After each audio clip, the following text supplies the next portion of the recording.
세상의 모든 종교는요, 여성성이 필요해요. 우리 문화에서는 그게 음양사상, 태극사상으로 나타나서 양인 남자, 음인 여자가 공존해서 무엇을 생성하고 역사를 이루어간다. 그게 사실 여부를 떠나서 사람들에게 굉장히 합리적으로 이해가 돼요. 유일하신 하나님 한 분만을 섬기는 우리의 좀 딱딱하고 경직된 기독교 신앙과는 조금 괴리가 있죠. 불교를 들여다보니까는 중생의 아픔을 잘 어루만지는 약사열애부울이라는 좀 어머니 같은 부처가 있고요. 그리스 로마 신화를 들여다보니까는 대부분 남신과 여신이 합일과 반목을 통해서 역사를 이루어가는 기록을 쓰고 있습니다. 성경에 나오는 대표적인 우상은 바알과 아세라잖아요. 바알은 남신이에요. 아세라는 여신이고요. 그것뿐 아니라 고대 중국인들도 어머니 신이 있었어요. 중국말로 싱무 그렇게 부르는데 한자로서는 성모라는 뜻이에요. 어머니 신이 있었어요. 물론 이제 남신은 중국의 황제를 남신이라고 불렀고요. 중요한 것은 이런 모든 여신들은요, 하나같이 남자를 품에 안고 있습니다. 대표적인 중국의 여신 싱무도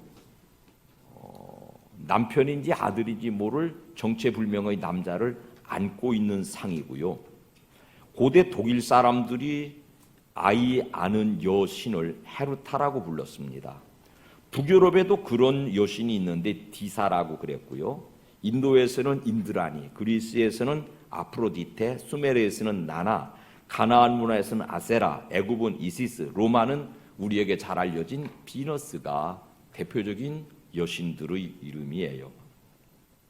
인간이 가지고 있는 종교성이 만들어낸 산물입니다.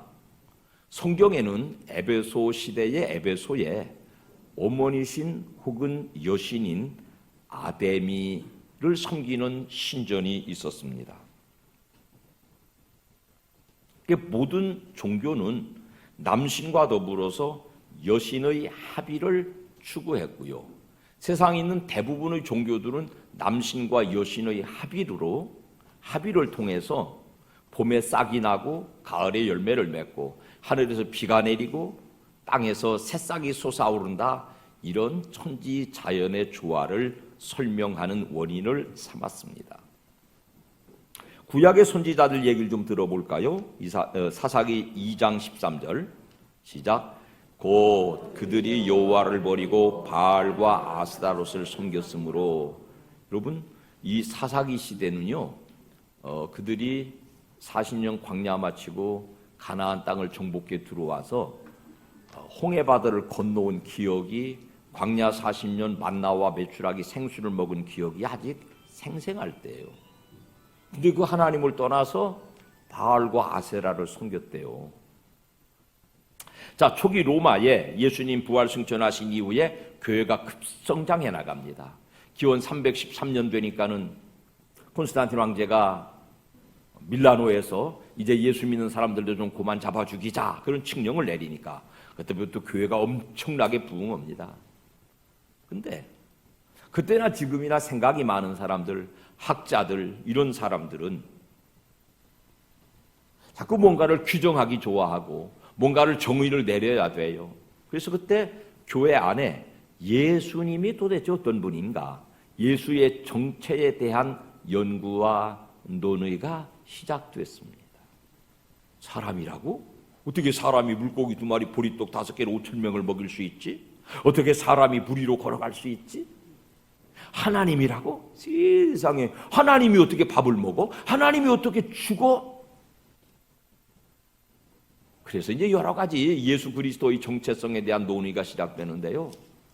대표적으로 도케티즘, 가연설 이런 논리들이 있어요. 얘기하면 긴데 그 중에 하나는 뭐냐면 예수님이 육신의 몸을 입고 왔다. 근데 그가 요단강에서 세례받을 때 하늘의 신 예수님께 임하셨고 예수님이 십자가 달려 죽으실 때에 그 영이 떠나셨다. 그러니까 예수님은 육신으로 와서 하나님을 덧입고 살다가 육신으로 죽었다.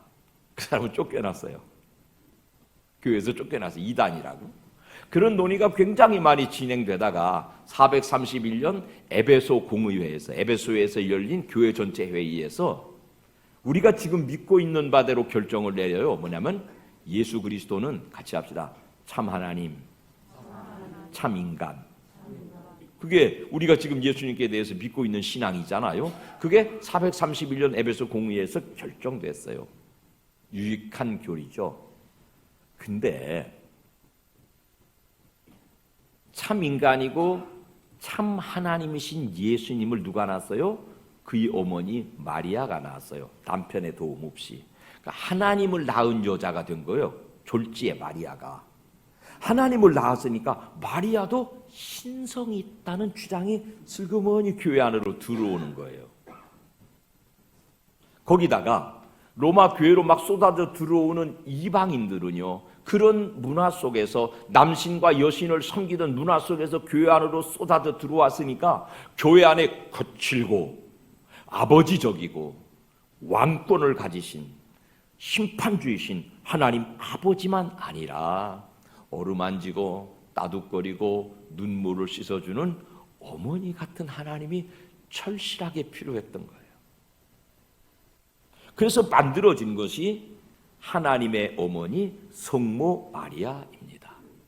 평범한 한 여자가 신으로 등극하는 긴 역사예요. 그 개념을 미켈란젤로가 조각으로 남겨놓았어요. 그림 한번 보여주실래요? 저 그림이 유명한 미켈란젤로가 조각한 피에타상이라는 그 조각이에요. 근데 그 근거를 알고 보면 예수님을 안고 있는 마리아가 아니에요. 여신 세라스미스가 죽은 남편이거나 혹은 그 아들을 안고 있는 처절한 그림, 인간 본성에 여인이 남자를 축인히 여기는 모성 본능을 드러낸 조각상이에요.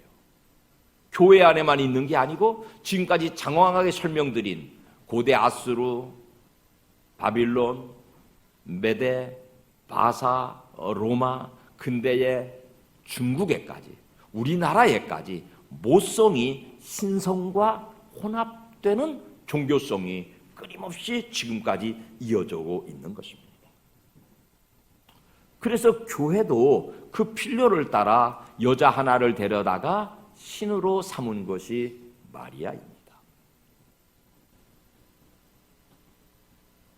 데오토코스라는 잘 듣지 못하는 말을 써놨는데요. 그게 무슨 뜻이냐면은 하나님의 어머니, 그런 뜻이에요. 데오는 하나님이란 뜻이고 토코스는 낳은 자, 어머니란 뜻.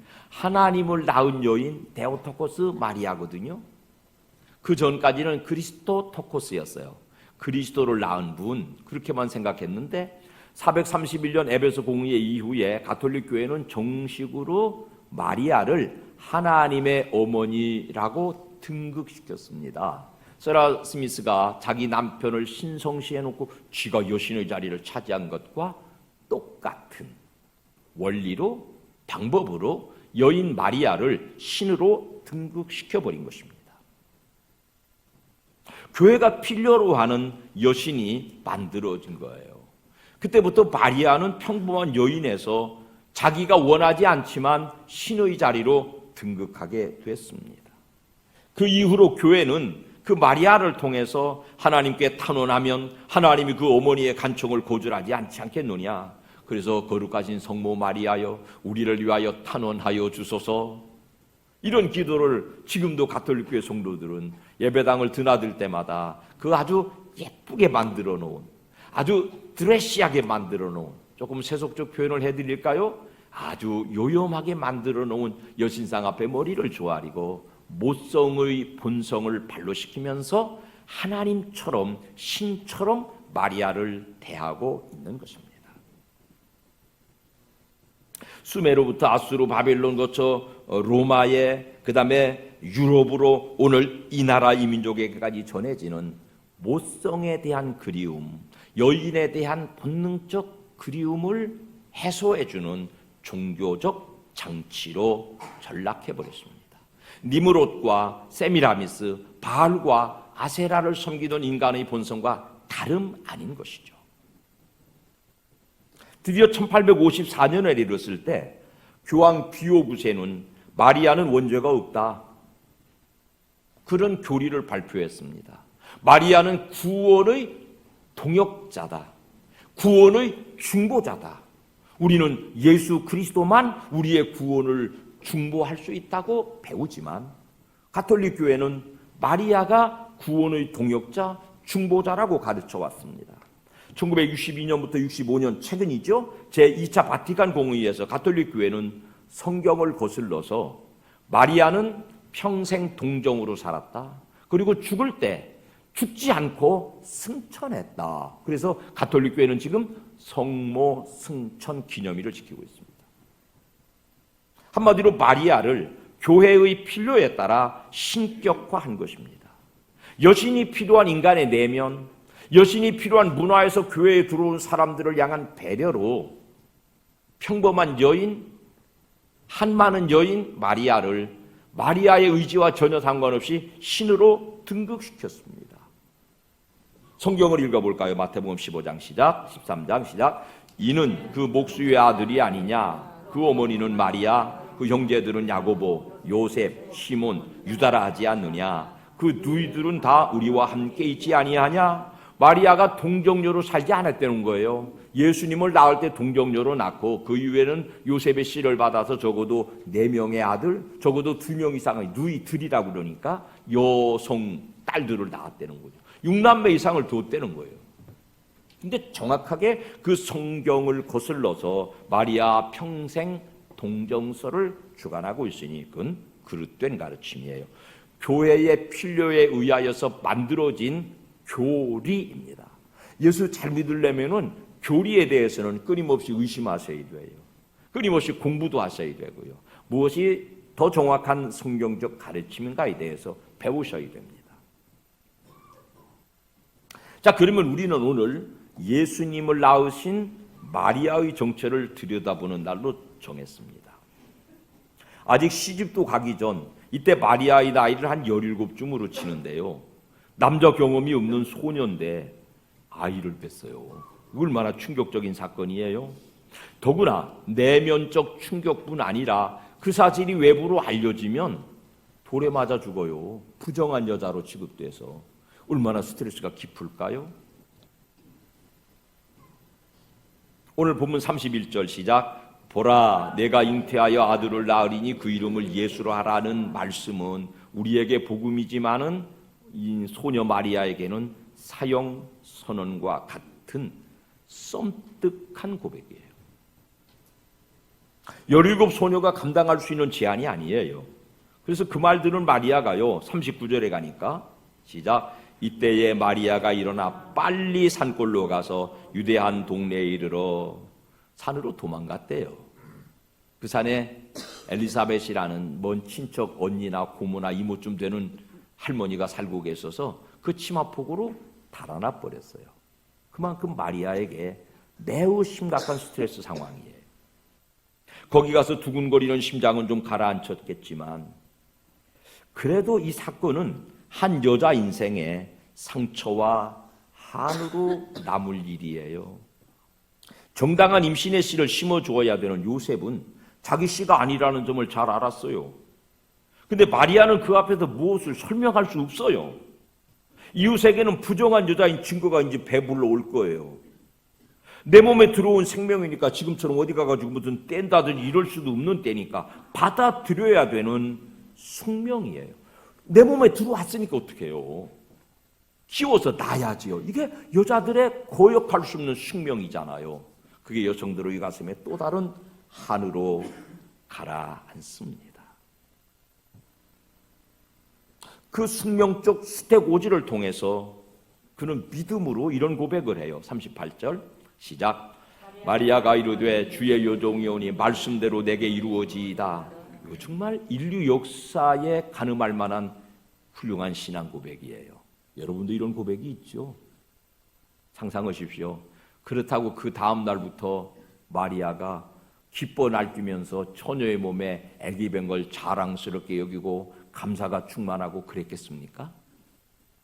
믿음은 믿음이고 순종은 순종이고 한은 한대로 남아 있는 것이 인간이에요.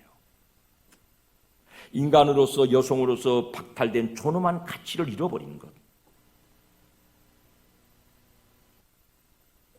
결혼해서도 자녀를 출산하지 못하거나 안 하는 여성들은 그 나름대로 아픔과 상처가 남아요. 무엇으로도 치유되지 않습니다. 자기가 원하지 않는 아이를 가졌고 숙명적으로 낳아야만 되는 여자가 그 일이 하나님의 일이라는 깨달음과 하나님의 일에 대한 순종적 동의가 있었다고 해서 한 여성으로서의 가슴 아픈 사연도 지워지는 건 아니라고요.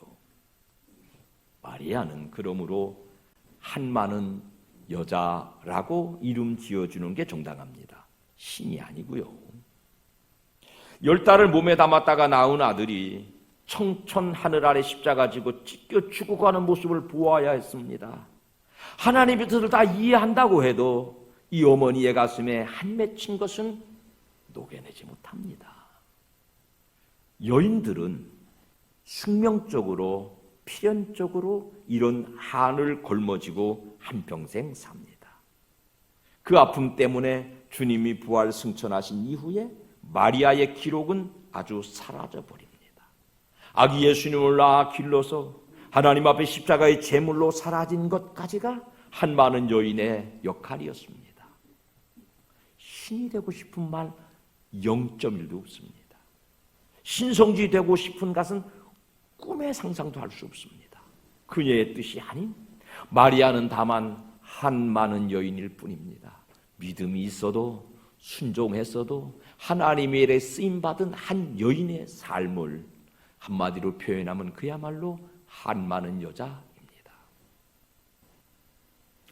단 한 가지 그에게 다행스러운 게 있다면 남편 잘 만났다는 거예요. 어느 남자가 내 약혼녀 몸에 내가 심지 않은 씨가 든 거 용인하겠습니까?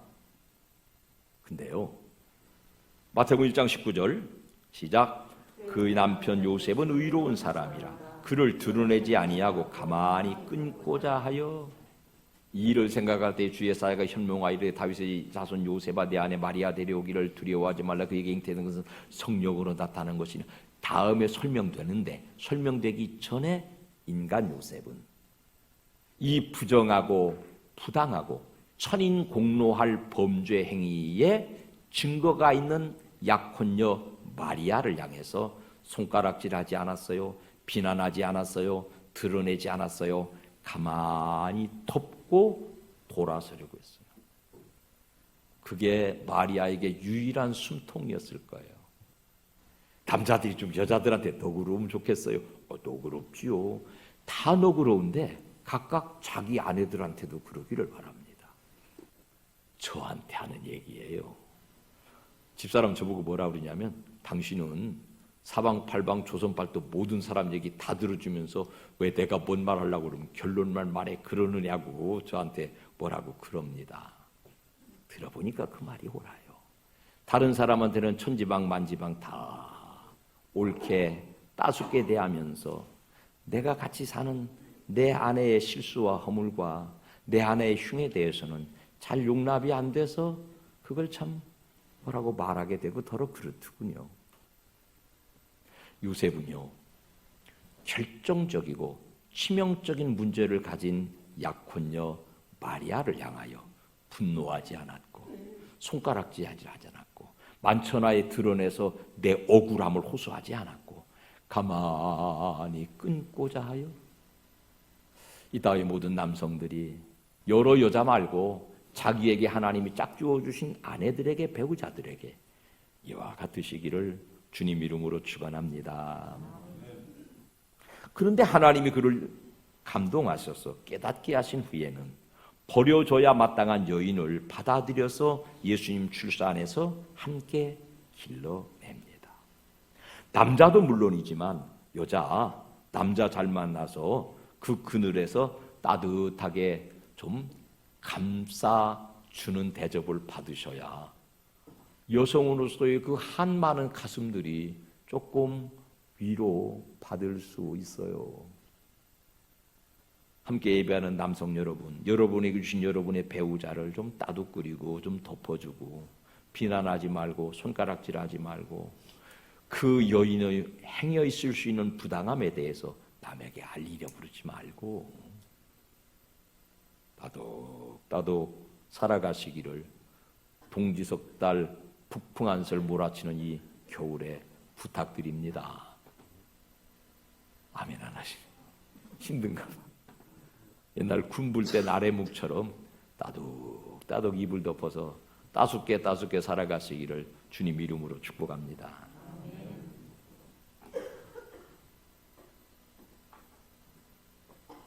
여자도 남자 잘 만나서 그 그늘에서 보호받아 살 수 있다는 사실은 선악과를 더불어 따먹고도 남편에게 버림받지 않은 여자 이름이 뭐더라? 하와. 그에서 원형을 찾을 수 있어요. 이 땅의 모든 한 많은 여인들에게 그나마 남편이 있어 든든하거나 따뜻하면 그 한을 조금은 녹여낼 수 있을 것이에요. 소녀 마리아는 남자 없이 예수님 낳기 위해서 전생에 여성으로서의 고귀함, 여성으로서의 가치, 여성으로서 인간의 존엄함을 다 바쳤습니다. 그리고 그때나 지금이나 교회는 여전 여성들의 더 많은 수고와 헌신들의 흔적을 찾아볼 수 있죠. 우리는 교회를 주님의 몸이라고 그래요. 마리아는 주님의 몸을 낳은 여인이고요. 이 시대의 수많은 마리아들도 여전히 주의 몸된 교회를 낳는 수고를 이어가고 있습니다. 힘쓰고 애쓰고 땀 흘리는 수고에 앞서 진정한 헌신을 통해서 주님의 몸된 교회들을 이루어가고 있습니다. 그 일에 한이 있잖아요. 그 일에 수고가 있잖아요. 그 일에 성령받고 사명받고 소명받고 그 일한다고 늘 기쁘고 감사하고 충만한 거 아니잖아요. 인간으로서의 존엄함, 여인으로서의 존엄함을 훼손당할 수 있잖아요. 마리아처럼 우리도 한 번 더 고백해 봅시다. 마리아가 시작. 마리아가 이르되 주의 여종이오니 말씀대로 내게 이루어지이다 하며 천사가 떠나가니라. 이 고백을 대표적으로 우리도 하고 있지만 나를 하나님의 도구로 사용하셔서 하나님의 교회, 그리스도의 몸된 하나님의 교회를 이루라는 헌신의 결단을 우리도 드리고 있지만 그런 고백 앞에 곱디고 온 마리아의 청춘은 고스란히 사라지고 말았습니다. 그게 진정한 헌신이고 그게 진정한 순종이었습니다. 우리는 언뜻 그 고백으로 마리아가 받을 스트레스가 한 방에 날아간 것으로 오해합니다. 아닐거려. 그 고백, 그 순종의 고백을 통해서 하나님의 감동을 받았어도 마리아가 감당해야 될 몫만큼의 스트레스가 한으로 그 가슴에 쌓여 있었을 것으로 추론합니다. 우리 인생도 살아보지만 하나님께 순종하여서 내 뜻을 포기한다고 해서 마음에 쌓이는 한도 한꺼번에 시냇물에 흘러가듯 사라지는 건 아니잖아요. 그렇게 한설인 한 여인의 헌신적 순종이 예수 그리스도의 몸을 이 땅 위에 만들어 놓으셨습니다. 주님의 몸된 교회를 세워가는 모든 과정에서 그런 아픔들이 한으로 켜켜이 쌓여가면서 주님의 몸된 교회는 세워져 가는 것이죠.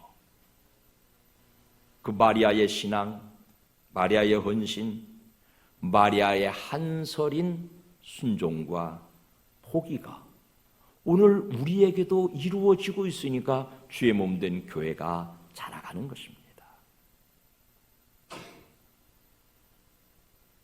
여러분 모두가 이 시대에 주의 몸된 교회를 낳는 한 많은 여인 마리아로 살고 있다는 사실을 마음에 담고 그리스도가 남편 되셔서 따뜻한 손길로 위로받는 성탄절기가 되시기를 주님 이름으로 축원합니다. 아멘.